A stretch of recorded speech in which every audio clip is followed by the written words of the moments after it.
Het was oké. Geen probleem.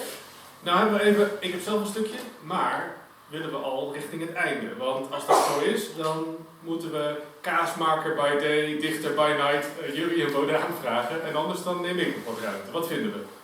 Dan kijk ik vooral even naar jullie. We gaan wel een beetje richting Tijdens geen probleem? Oké. Nou, op een gegeven moment gaan we wel richting eind.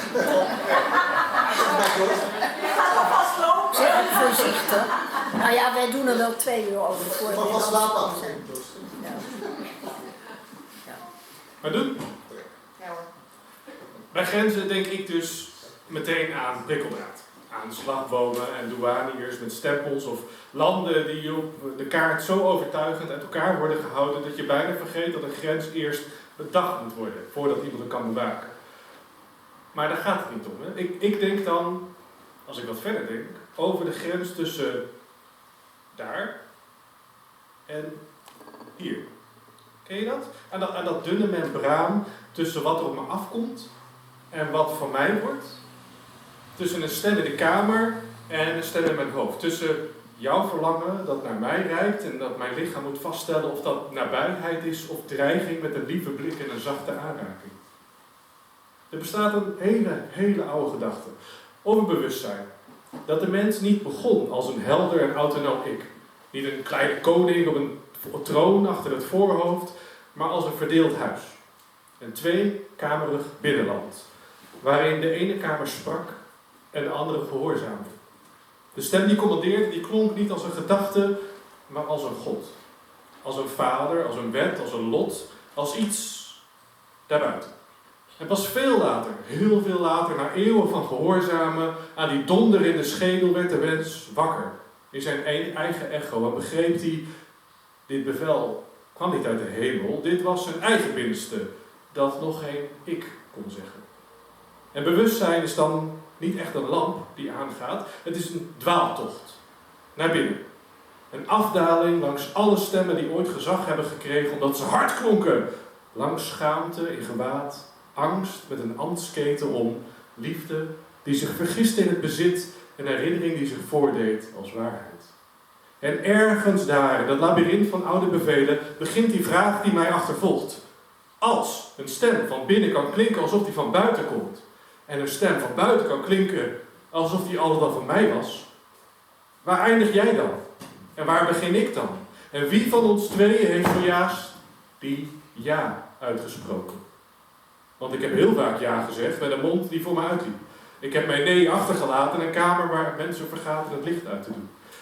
Ik heb gedacht, dit is mijn mildheid, terwijl het eigenlijk gehoorzaamheid was, met warme handen. Ik heb gedacht, het is verbinding, terwijl ik bezig was mijn eigen contouren uit te wissen, zodat een ander ruimer kon ademen. Ik heb mezelf zo vaak verplaatst ten gunste van andermans gemak, dat ik op een dag in mijn eigen leven zat als bezoek. Kleren aan, knieën tegen elkaar, wachten tot iemand mij vroeg of ik misschien ook wat wilde drinken. Desalniettemin wil ik geen fort worden.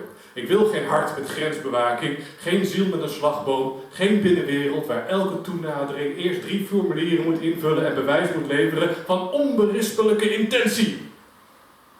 Ik wil toegankelijk blijven, maar niet plunderbaar. Ik wil zonder voorbehoud kunnen liefhebben, zonder mijzelf als onderpand te moeten afstaan. Open zijn, zonder opengebroken worden. Want er is een verschil tussen gastvrijheid en overgave, tussen tederheid en annexatie, tussen iemand binnenlaten en jezelf alvast uit de deuropening verwijderen, omdat je vroeger hebt geleerd dat je ruimte pas veilig is, als niemand merkt dat je hem inneemt. Mijn grens is geen muur, mijn grens is mijn huid. Een levende lijn, een rivier met grammatica, en die zegt niet, blijf weg, die zegt, kom echt. Kom niet als honger die zich liefde noemt. Kom niet als behoefte met diplomatieke immuniteit. Kom niet als een stem die in mijn hoofd wil wonen en daar meteen even de meubels wil herrangschikken onder het mom van intimiteit. Klop, wacht. En luister naar het verschil tussen mijn glimlach en mijn toestemming, tussen mijn beleefdheid en mijn ja, tussen mijn aanwezigheid en mijn beschikbaarheid. Maar dan komt die gedachte. Wat noem ik eigenlijk daarbuiten?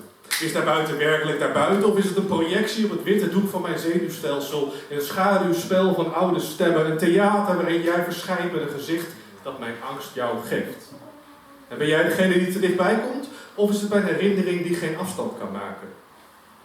Als dat zo is, als de grens tussen jou en mij niet in de wereld ligt als een hek in het landschap, maar in mijn waarneming, in mijn taal, in het zenuwachtige kaarten maken van mijn bewustzijn, dan wordt die vraag niet kleiner. Dit is de grens. Niet daar, niet hier, hier ergens. Het is een trillende lijn waarop de wereld mij raakt en ik besluit wat werkelijkheid wordt. En daar sta ik dan. Niet als een vesting, maar ook niet als een slachtoffer.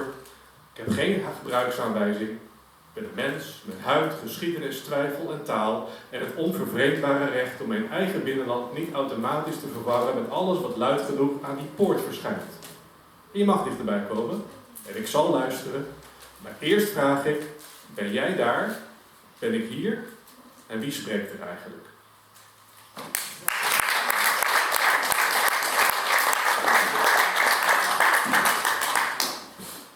Dan